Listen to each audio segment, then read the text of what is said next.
Gracias, Padre, por darnos la oportunidad de poder estar acá. Gracias por tu palabra. Gracias porque nos permites llegar aquí, Señor, poder estar congregados, Señor. Queremos dejar en tus manos este mensaje, Señor. Que seas tú utilizando tu palabra, Señor. También al predicador, Señor, ten misericordia de nosotros. Y permite, Señor, que podamos tener un corazón dispuesto para recibir tu palabra y que tu palabra pueda obrar de manera correcta en nosotros, Señor. Oramos agradecidos contigo en el nombre del Señor Jesús. Amén. Amén. Bueno, vamos a Primera de Tesalonicenses capítulo número 5. Primera de Tesalonicenses capítulo número 5. Esta carta a los tesalonicenses no se quiere acabar. Yo pensaba, hoy la vamos a acabar. Y no. Ya vamos 3 domingos en el capítulo 5 y nada que se acaba. Hoy vamos a mirar solo un versículo. Hoy vamos a mirar Primera de Tesalonicenses 5, 16. Ahí, ¿ya todos llegaron? Primera de Tesalonicenses 5, 16. ¿Cómo es ese versículo? ¿Largo o cortico? Cortico. Y hoy solo nos vamos a quedar en ese versículo. Solo en ese. Hoy. Vamos a leerlo todos al tiempo. ¿Listo? 1, 2 y 3. Ya. Solo vamos a mirar ese versículo hoy. Toda esta semana estaba pensando en el título de la predicación pasada y en el título de esta predicación, que es el mismo: Una iglesia sana. Y yo me ponía a pensar también toda esta semana, ¿cómo podríamos definir lo que es una iglesia sana? Y lo que yo estaba pensando es que una iglesia sana es una iglesia que espera al Señor, que anhela su regreso, mientras es fiel cumpliendo las responsabilidades que el Señor le dejó. Eso es una iglesia sana. Aquella iglesia que espera al Señor, que anhela al Señor, y mientras tanto cumple fielmente las responsabilidades que el Señor le dejó. De los versículos 12 al 15, hace 8 días, veíamos las responsabilidades de la congregación, cómo el Señor le ha dejado a su congregación responsabilidades, y veíamos las responsabilidades del pastor con la iglesia, las responsabilidades de la iglesia con el pastor, y las responsabilidades entre miembros de la misma congregación. Y de aquí en adelante, Pablo va a pasar a dar instrucciones individuales a la congregación, ¿listo? Instrucciones individuales para cada miembro de la congregación. Ahora, cuando nosotros cumplimos cada una de estas instrucciones que Pablo deja, podemos cumplir nuestras responsabilidades como congregación. Si no cumplimos las responsabilidades individuales, es imposible que cumplamos nuestras responsabilidades como congregación. ¿Listo? Entonces aquí Pablo va a comenzar de aquí en adelante, del 16 al 28, a dar instrucciones individuales. Hoy solo vamos a ver una, la primera. ¿Listo? Entonces el título es Una iglesia sana, igual, pero el encabezado cambia. Ya no va a ser responsabilidades congregacionales, sino instrucciones individuales. Instrucciones individuales. Versículo número 16. Y vamos con la primera instrucción. Versículo número 16 dice: estad siempre gozosos. ¿Sencilla esa instrucción? ¿Sí? Generalmente cuando uno llega a estos pasajes, la mente del cristiano ya está predispuesta a decir, yo esa no la puedo cumplir. Porque cuando el Señor dice estad siempre gozosos, ¿qué significa la palabra siempre? Siempre, en todo momento. Entonces cuando uno llega a un pasaje así, uno dice, yo no la voy a poder cumplir. Hay solo un pequeño obstáculo que impide que yo cumpla este mandato del Señor: las aflicciones en la tierra, las dificultades, los dolores. Ese es el pequeño, gran obstáculo que tenemos para cumplir este mandato. Ahora, Pablo está loco. ¿Cómo le va a decir a una iglesia que está en persecución que esté siempre gozosa? ¿Cómo le va a decir a una iglesia a la cual los miembros se les están muriendo? Que la iglesia en Tesalónica ha pasado muchas muertes de sus miembros. ¿Cómo Pablo le va a decir a una congregación en persecución y que está sufriendo muertes que esté gozosa siempre? ¿Qué le pasa a Pablo? Ahora, esta es una instrucción que Pablo da, pero Pablo está siendo inspirado por Dios. Por lo tanto, es un mandamiento directo del Señor.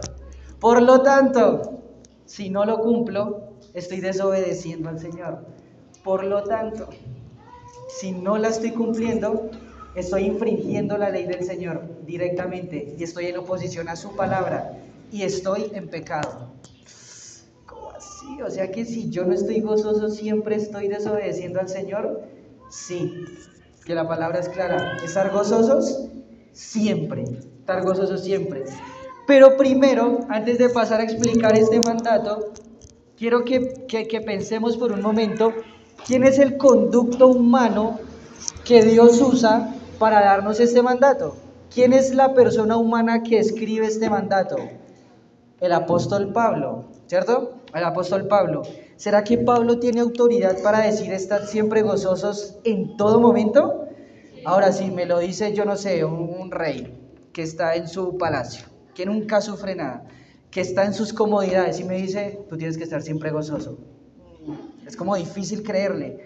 Esa persona no ha sufrido, tal vez. Pero vamos a mirar quién es el que escribe. Quiero que vayamos al libro de los Hechos. Vamos a pasar por varios pasajes del libro de los Hechos. Hechos capítulo número 9, el primer pasaje. Hechos capítulo número 9. ¿Listo? Vamos a mirar algunas de las características de este Pablo que dice a la iglesia de Tesalónica que tiene que estar siempre gozosa. Hechos 9, 23 al 25. ¿Listo? Lo voy a leer. Pasados muchos días, los judíos resolvieron en consejo matarle. ¿A quién? A Pablo. Pero sus acechanzas llegaron a conocimiento de Saulo, que también es Pablo, y ellos guardaban las puertas de día y de noche para matarle. Entonces los discípulos, tomándole de noche, le bajaron por el muro, descolgándole en una canasta.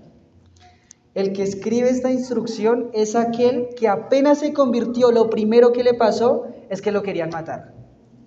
Este hombre está diciendo, estad siempre gozosos. Hechos capítulo número 9, versículo 29.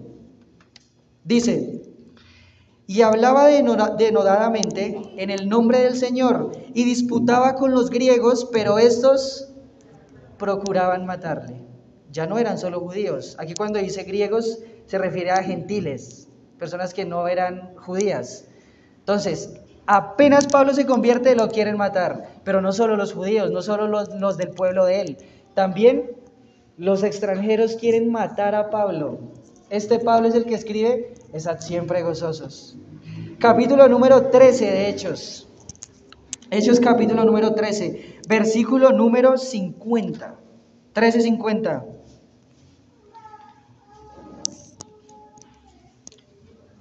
Hechos 13:50 dice, pero los judíos instigaron a mujeres piadosas y distinguidas y a los principales de la ciudad y levantaron persecución contra Pablo y Bernabé y los expulsaron de sus límites. Levantaron persecución. ¿Qué significa levantar persecución? Lo van a matar. A como dé lugar, van a perseguir a Pablo para matarlo. Otra vez, este Pablo es el que dice, estad siempre gozosos.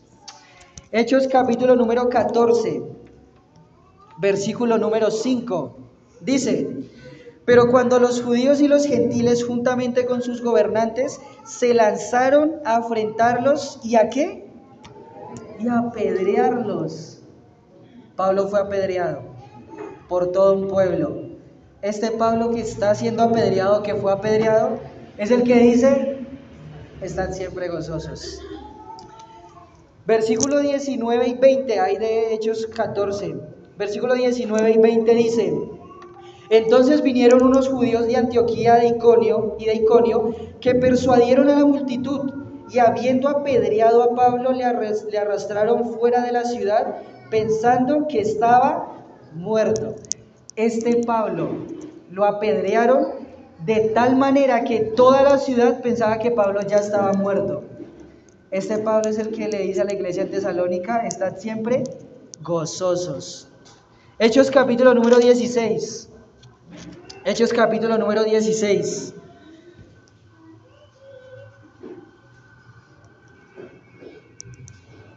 Bueno, antes, ahí en el capítulo 15, Pablo tiene que apartarse de su compañero, el que ha estado acompañándolo en todos los viajes misioneros, se aparta de Bernabé por algunas dificultades y diferencias que tuvieron. Ahora le tocaba enfrentar solo de ahí en adelante la predicación del Evangelio. Ese Pablo es el que dice, estad siempre gozosos. Hechos 16, 23 y 24 dice, después de haberles azotado mucho, los echaron en la cárcel, mandando al carcelero que los guardase con seguridad, el cual, recibido este mandato, los metió en el calabozo de más adentro y les aseguró los pies en el cepo. Apedreado, golpeado, en la cárcel, atado los pies y las manos con cadenas. Ese Pablo es el que dice, estad siempre gozosos. Hechos 17. Ahora, ¿Pablo tiene autoridad para decir estar siempre gozosos en cualquier circunstancia? Hechos 17. 10 dice, aquí Pablo inmediatamente funda la iglesia en Tesalónica, dice, inmediatamente los hermanos enviaron de noche a Pablo y a Silas hasta Berea. ¿Por qué los enviaron hasta Berea? Porque los tesalonicenses estaban persiguiendo a Pablo para matarlo. Tiene que huir. Y ahí más adelante en el versículo 13 dice, cuando los judíos de Tesalónica supieron que también en Berea era anunciada la palabra de Dios por Pablo, fueron allá y también alborotaron a las multitudes, pero inmediatamente los hermanos enviaron a Pablo para que fuese hacia el mar. Pablo sale de Tesalónica porque está siendo perseguido, va a Berea. ¿Qué pasa en Berea? Llegan allá a perseguirlo también, perseguirlo con amenazas de muerte. O sea, Pablo está respirando amenazas de muerte. ¿Y qué tiene que hacer Pablo? Huir. Y por último, vamos a Hechos capítulo número 20, versículo 23. Hechos 20, 23. Esas son palabras explícitas de Pablo. Dice, salvo que el Espíritu Santo por todas las ciudades me da testimonio diciendo que me esperan prisiones y tribulaciones. Pablo no tenía otra esperanza. Pablo sabía, a donde voy me esperan prisiones y tribulaciones. Ese Pablo es el que le dice a la iglesia de Tesalónica, estad siempre gozosos. Y podríamos seguir y seguir con la vida de Pablo. En Jerusalén lo arrestan. En Jerusalén hay muchos hombres que se juramentan que no van a comer nada hasta que Pablo esté muerto. Muchos hombres. Este mismo Pablo sufre un naufragio en alta mar. A este mismo Pablo lo muerde una serpiente venenosa. Este mismo Pablo pasa los últimos días de su vida arrestado en una casa, predicando la palabra de Dios, pero arrestado. No puede hacer nada más, arrestado. Este Pablo es el que dice, estad siempre gozosos. Este es el Pablo que dice, estad siempre gozosos. Pablo tiene toda la autoridad por su testimonio de decirle a una congregación completa, estén siempre gozosos. Ahora podríamos pensar, bueno, sí, Pablo sufrió todo esto, pero ¿por qué Pablo estaba gozoso a pesar de sufrir todo eso? Sí, la iglesia en Tesalónica está siendo perseguida, pero ¿por qué tiene que estar gozosa a través de la persecución? ¿Por qué? Vamos a algunos pasajes para responder esta pregunta. Vamos a ir a otros pasajes.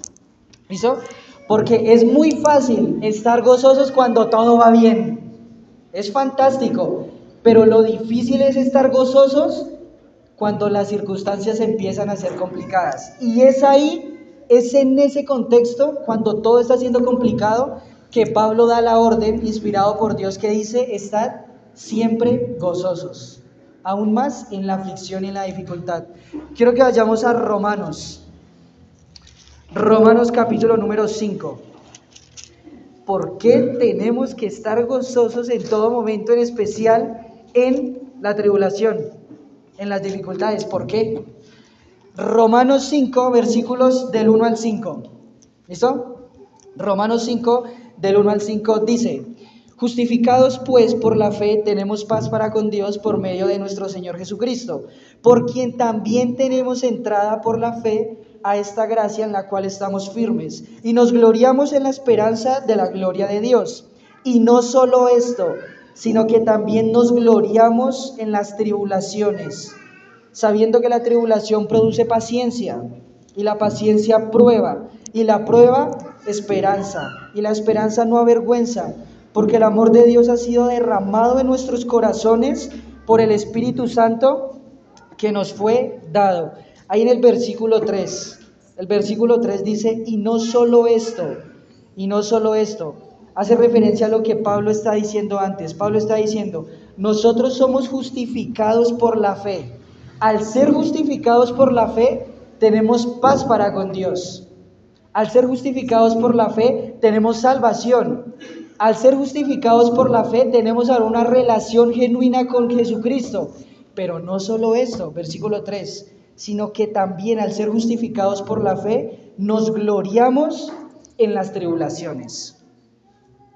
Gracias a que nosotros somos salvos y que somos justificados por la fe, ahora un beneficio de eso es que podemos tener paz o gloriarnos en las tribulaciones. Aquí hay que abrir un paréntesis. Aquella persona que puede gozarse en las tribulaciones, la única persona que puede gozarse en medio de las tribulaciones es una persona salva, que ha sido justificada por la fe. Una persona que no ha sido justificada por la fe, que no ha conocido a Cristo, que no ha resuelto ese problema de pecado con el Señor, es imposible que pueda estar gozosa en medio de las tribulaciones, que pueda gloriarse en medio de las tribulaciones. No se puede, es imposible. Así vaya a psiquiatras, así vaya a psicólogos, es imposible. ¿Listo? Es imposible. Ahora, sigue la misma pregunta, ¿por qué? ¿Por qué ahora yo, siendo creyente, voy a gloriarme en las tribulaciones? ¿Por qué ahora yo, siendo creyente, voy a gozarme en las tribulaciones? Y ahora, ojo con esa palabra, en las tribulaciones, no dice a través de las tribulaciones, dice en las tribulaciones. ¿Por qué? Versículo 3, porque la tribulación produce paciencia. La paciencia produce prueba. Hay otra versión que lo explica mejor, dice la paciencia produce un carácter aprobado. Un carácter aprobado. Y el carácter aprobado produce esperanza. Esa palabra esperanza hace referencia a confianza en Dios, o lo que veíamos con el arrebatamiento, es ese anhelo de lo que espero. Eso produce la tribulación. Un carácter aprobado y más confianza en Dios y un anhelo profundo por su venida. Eso es lo que produce la tribulación en el creyente. Por eso Pablo está diciendo, gócense en las tribulaciones. Gócense en las tribulaciones. Romanos 8:28. Vamos a otro pasaje. Romanos 8:28. El mismo Pablo escribiendo. Romanos 8:28. ¿Ya llegaron ahí? Romanos 8:28. Dice, y sabemos que los que aman a Dios, todas las cosas que les ayudan a bien, esto es, a los que conforme a su propósito son llamados, porque a los que antes conoció, también los predestinó para que fuesen hechos conforme a la imagen de su Hijo, para que Él sea el primogénito entre muchos hermanos. Ojo, Pablo dice, sabemos que los que aman a Dios, una persona creyente, salva, todas las cosas les ayudan a bien. ¿Qué significa todas las cosas les ayudan a bien? Que voy a tener todo lo que yo quiero así esté en dificultad, que el Señor me va a dar todo lo que yo quiero, casa, carro, dinero, así esté en dificultad, que el Señor pone sus peores batallas de sus mejores guerreros y voy a salir bien librado de todas las circunstancias. No. Cuando Dios dice todas las cosas les ayudan a bien, lo explica o lo resume en el versículo 29. ¿Qué significa que todas las cosas me ayudan a bien? Significa que voy a ser formado a la imagen de Cristo. Eso es que todas las cosas me ayudan a bien.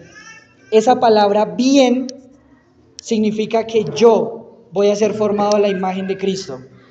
Y sabemos que a los que aman a Dios, todo va a ser de provecho porque van a ser formados conforme a la imagen de Cristo. Inclusive dificultades y aflicciones. ¿Qué? O sea que una dificultad y una aflicción a mí me forma para parecerme cada vez más a Cristo. Sí. Por eso Pablo dice, gócense. ¿No es eso lo que oramos? No oramos, Señor, forma tu carácter en mí. El Señor responde esa oración. ¿Cómo la responde? Con aflicción, con dolor, con dificultades. Y tenemos que gozarnos en eso. Santiago, vamos al libro de Santiago. Casi al final de la Biblia. Santiago, capítulo número 1. Santiago, capítulo número 1, versículos del 2 al 4. Santiago 1, del 2 al 4.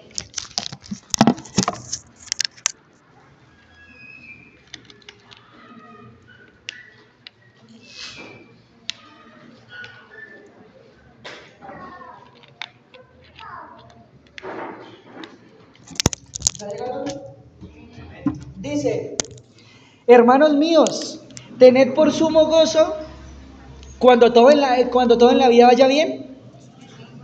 No. Hermanos míos, tened por sumo gozo cuando os halléis en diversas pruebas. Ojo, Santiago le está escribiendo a creyentes que también están en persecución, que les tocó salir de Jerusalén a causa de la persecución. También podemos pensar, Santiago está loco. ¿Cómo así que Santiago le está diciendo a personas que están también siendo perseguidas, tened por sumo gozo cuando os halléis en diversas pruebas? ¿Por qué? Sabiendo que la prueba de vuestra fe produce paciencia. Esa palabra paciencia podría traducirse mejor como resistencia o perseverancia. La prueba va a hacer que el creyente pueda resistir y perseverar. Versículo 4. ¿Para qué? Mas tenga la paciencia su obra completa para que seáis perfectos. Esa palabra perfecto hace referencia también a madurez espiritual. Para que el creyente pueda seguir creciendo y siendo conformado a la imagen de Cristo, para que pueda alcanzar la madurez espiritual o vaya creciendo en la madurez espiritual. Entonces, Santiago, ahora en este caso le dice a la iglesia, estén gozosos en la prueba. ¿Por qué? Porque los va a ayudar a perseverar. ¿Por qué? Porque los va a hacer perfectos. ¿Por qué? Porque los va a ayudar a madurar espiritualmente. ¿Por qué? Porque los va a hacer más semejantes a Cristo. Y Primera de Pedro, ahí, adelantico. Primera de Pedro 1, versículo número 6 al 7, dice, Primera de Pedro 6, 1, 6 dice, en lo cual vosotros os alegráis. ¿En qué se alegran los creyentes? El contexto está ahí en el versículo 3 y 5. Bendito el Dios y Padre de nuestro Señor Jesucristo, que según su grande misericordia nos hizo renacer para una esperanza viva, por la resurrección de Jesucristo de los muertos, para una herencia incorruptible, incontaminada e inmarcesible, reservada en los cielos para vosotros. Entonces, versículo 6, en lo cual vosotros os alegráis. ¿En qué nos alegramos? En que somos renacidos de nuevo, en que vamos a resucitar de los muertos y que tenemos una herencia de parte del Señor Jesús.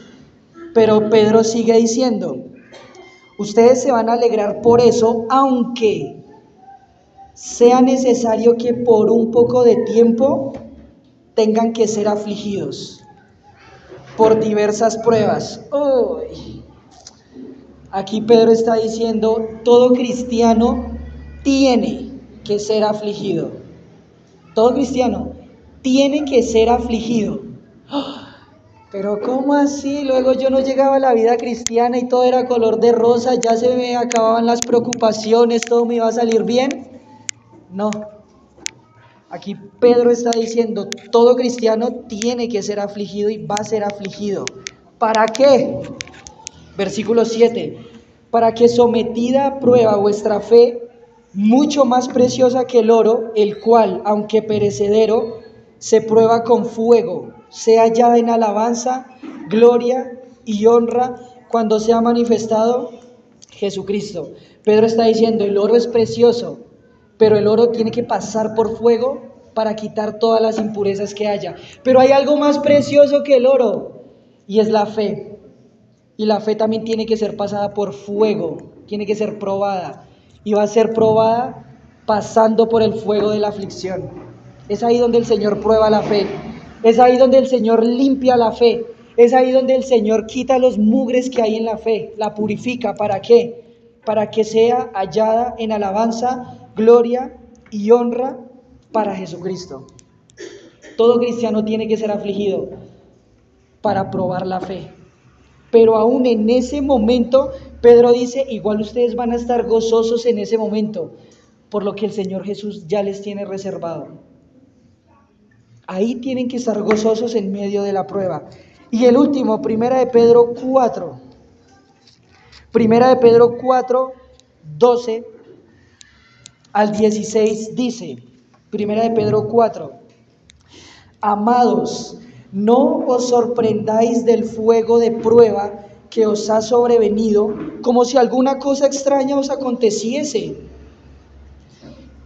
Pedro también le está escribiendo a cristianos que están sufriendo persecución y burlas de parte de otras personas. Versículo 13, sino gozaos por cuanto sois participantes de los padecimientos de Cristo, para que también en la revelación de su gloria os gocéis con gran alegría. Si sois vituperados por el nombre de Cristo, sois bienaventurados, porque el glorioso Espíritu de Dios reposa sobre vosotros. Ciertamente de parte de ellos Él es blasfemado, pero por vosotros es glorificado. Uy, tremendo este pasaje. Mis hermanos, ¿están sufriendo? Tranquilos, ánimo.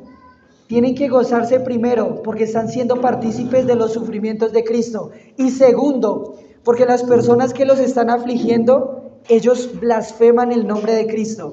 Pero por medio de su sufrimiento, el de ustedes, el nombre de Cristo es glorificado. ¿Hay algo que dé más gozo que por mí el nombre de Cristo sea glorificado? ¿Hay algo que nos llene más que glorificar el nombre de Cristo? No. Y aquí Pedro está diciendo, a través de sus aflicciones, el nombre de Cristo va a ser glorificado. ¿Hay razones para gloriarnos y alegrarnos y gozarnos en medio de los momentos difíciles y de aflicción? Sí. Ahora, versículo 16. Pero si alguno padece como cristiano, no se avergüence, sino glorifique a Dios por ello. Si alguno padece como ¿qué? Como cristiano. Los padecimientos que vienen por causa de Cristo, no por causa de las consecuencias de mi pecado. Porque también alguien podría decir, no, es que en un matrimonio, yo le fui infiel a mi pareja y está mal mi matrimonio, estoy padeciendo, pero me voy a gozar ahí. No, porque eso son consecuencias del pecado. La aflicción de la cual está hablando Dios en este caso, en este contexto, es la aflicción que viene por causa de Él, al yo estar viviendo para Cristo. Otra vez, si recordamos todos los padecimientos de Cristo, esa lista que hicimos de Pablo, ¿por qué Pablo padeció? Por el Evangelio, por estar predicando el Evangelio, por ir a plantar iglesias, por ir a predicar a los judíos, por ir a predicar a los gentiles. ¿Por qué está siendo perseguida la iglesia en Tesalónica? Por el Evangelio, porque se convirtieron, están dando testimonio, ahora todos quieren matarlos. Están padeciendo por Cristo. Ahora, si nosotros no padecemos por Cristo, hay que tener cuidado, porque significa que probablemente no estamos haciendo nada por Cristo.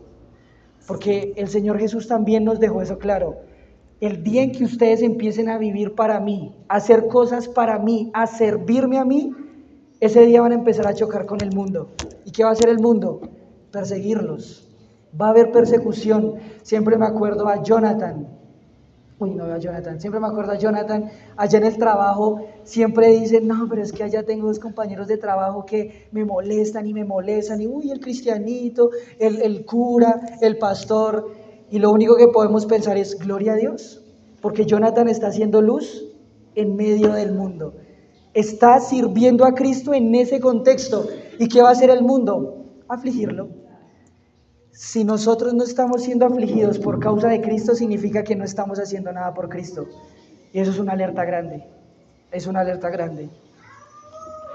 Entonces, la iglesia de Tesalónica, volviendo a Tesalónica otra vez, la iglesia de Tesalónica tiene que estar siempre gozosa, aún pasando persecuciones y pruebas. Nosotros tenemos que estar siempre gozosos, en especial en la dificultad, porque la prueba, la aflicción y la dificultad hace que, primero, nuestro carácter sea aprobado, hace que tengamos esperanza, más confianza en Dios, anhelo por la eternidad, porque forma mi carácter para que cada vez más se parezca al de Cristo, porque produce en nosotros resistencia y perseverancia para llevarnos a la madurez espiritual, porque es la dificultad la que prueba nuestra fe, la que pasa por fuego para quitar el mugre, la suciedad, las manchas y dejarla limpia, para presentársela en alabanza, gloria y honra al Señor, y porque es mi aflicción la que va a llevar gloria al nombre de Cristo. Ahora, eso es muy fácil decirlo, pero cuando viene la dificultad, ¿qué es lo primero que tendemos a hacer? A hundirnos en la depresión y en la dificultad. ¿Por qué? Porque no entendemos lo que el Señor está haciendo a través de esa dificultad. No entendemos. No lo entendemos. Ahora, me parece triste. El Señor usa cada una de esas dificultades para formarme, para perfeccionarme a mí. Y es triste que muchas veces el Señor, utilizando eso, el creyente responde renegando, quejándose o incluso apartándose. Conocemos muchas personas que aparentemente están muy firmes con el Señor y viene la dificultad y la prueba, y ¿qué es lo primero que hacen? Se van. Es triste, porque el Señor está haciendo eso para que seamos formados a la imagen de Cristo, para que maduremos espiritualmente. El Señor utiliza esa herramienta para perfeccionarnos. ¿Y qué hacemos nosotros? Me voy. Ya no quiero nada más con el Señor no me escucha, el Señor no me ama, el Señor no está pendiente de mí. No, es todo lo contrario, porque te ama, porque está pendiente de mí, es que te pasa por la aflicción, para que tú seas formado a la imagen de Cristo. Si Cristo no nos amara, no nos forma.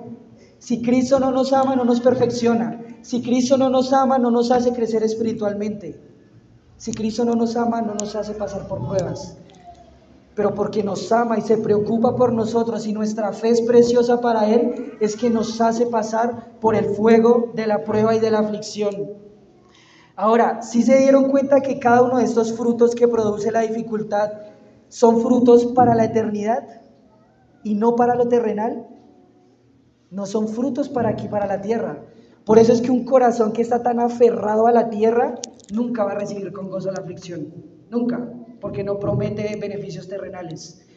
Pero un corazón que está enfocado en la eternidad se va a gozar en la dificultad. ¿Por qué? Porque entiende que es ella, la dificultad, la que lo está preparando para su hogar, la que lo está preparando para su encuentro con el Salvador. Un corazón que está enfocado en la eternidad se va a gozar en la dificultad, porque entiende lo que Dios está obrando a través de esa dificultad. Porque lo que Dios está formando. Ahorita también puedo pensar en Filipenses 1:6, versículo famoso. Persuadido de esto, que el que comenzó en vosotros la obra, la perfeccionará. Siempre nosotros nos sacamos pecho con ese versículo. Uy, el Señor va a perfeccionar su obra en mí. ¿Cómo? Aflicciones, dificultades. ¿Quién es el que va a perfeccionarme a mí?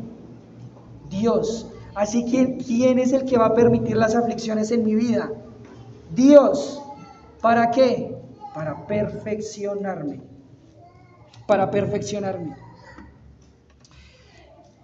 Es muy triste porque también, como dije ahorita, nosotros generalmente oramos eso. Nosotros generalmente, Señor, santifícame, Señor, ayúdame a crecer en santidad, Señor, perfecciona tu obra en mí, Señor, hazme crecer cada vez más a la imagen de tu Hijo Jesús.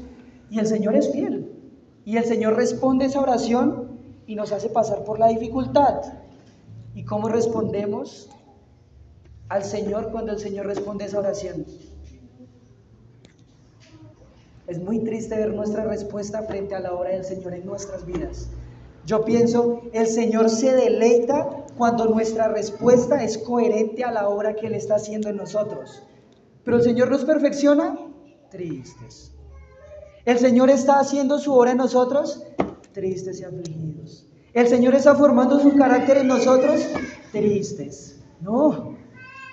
Entender esta verdad y el por qué el creyente pasa por dificultades cambia nuestra perspectiva en la dificultad.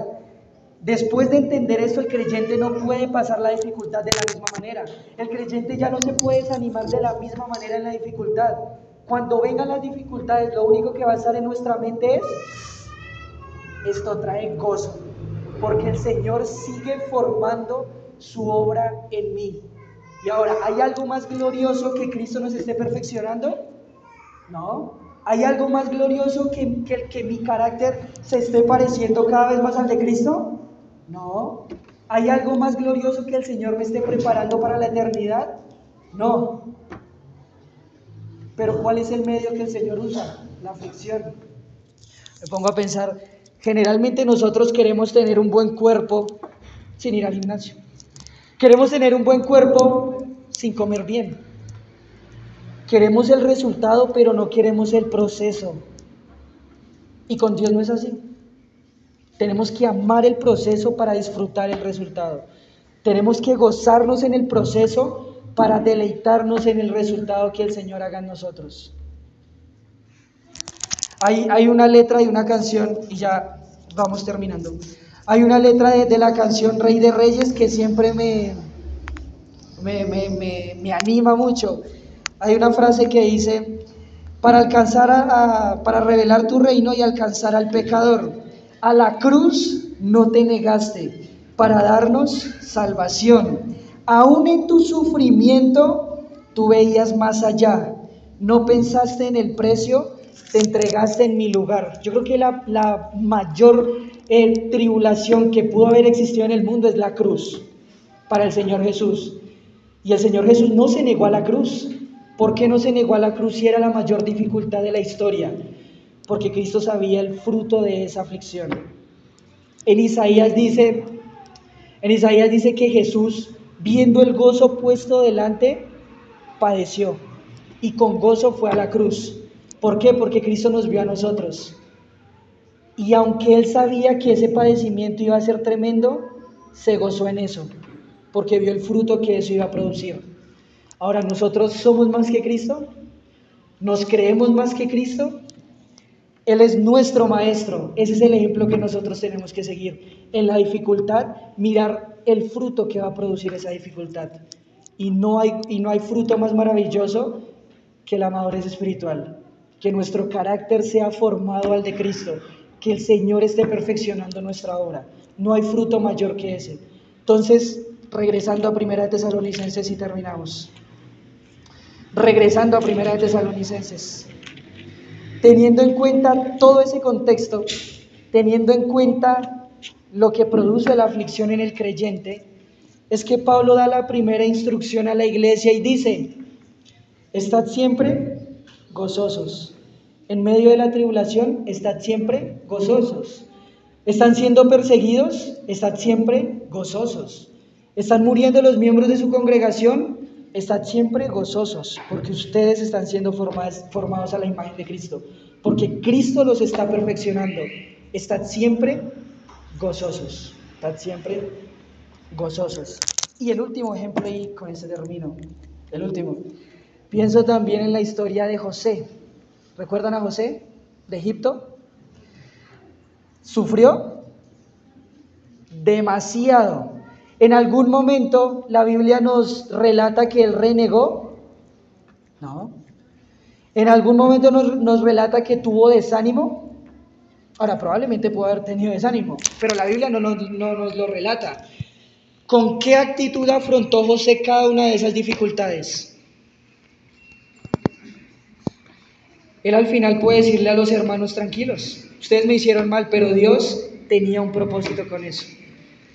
Dios tenía un propósito con eso. ¿Y cuál fue el propósito de que José pasara por tanta dificultad? La salvación de una nación, que no pereciera por hambre. Y José, con su confianza en Dios, siempre atravesó cada circunstancia con gozo, sabiendo o mirando el fruto futuro. Mirando el fruto futuro. Ahora, en este momento nuestras aflicciones tienen un gozo más glorioso, y es que Cristo se ha formado en nosotros. Por eso es que Pablo dice a la iglesia de Tesalónica: estad siempre gozosos. Ahora, espero que esto nos ayude, aunque sea un poquito, a mirar la dificultad de otra manera, a mirar las aflicciones de otra manera. Generalmente cuando pasamos por este pasaje es: estad siempre gozosos. ¿Por qué? Porque Dios los ama y Él es soberano. Sigamos, orad sin cesar. Eso no va a transformar nuestra vida si no entendemos el trasfondo de lo que Dios está queriendo decir. Entonces, espero que de aquí en adelante podamos comenzar a ver las aflicciones de manera diferente y empezar a gozarnos y gloriarnos en ellas. Señor, te damos gracias por permitirnos estar aquí, gracias por tu palabra, gracias porque nos permites, ser partícipes, Señor, de tus padecimientos. Antes que nada, Señor, también te queremos pedir perdón porque, Señor, somos muy negligentes también en nuestra vida espiritual. Usas herramientas para formarnos y nos quejamos.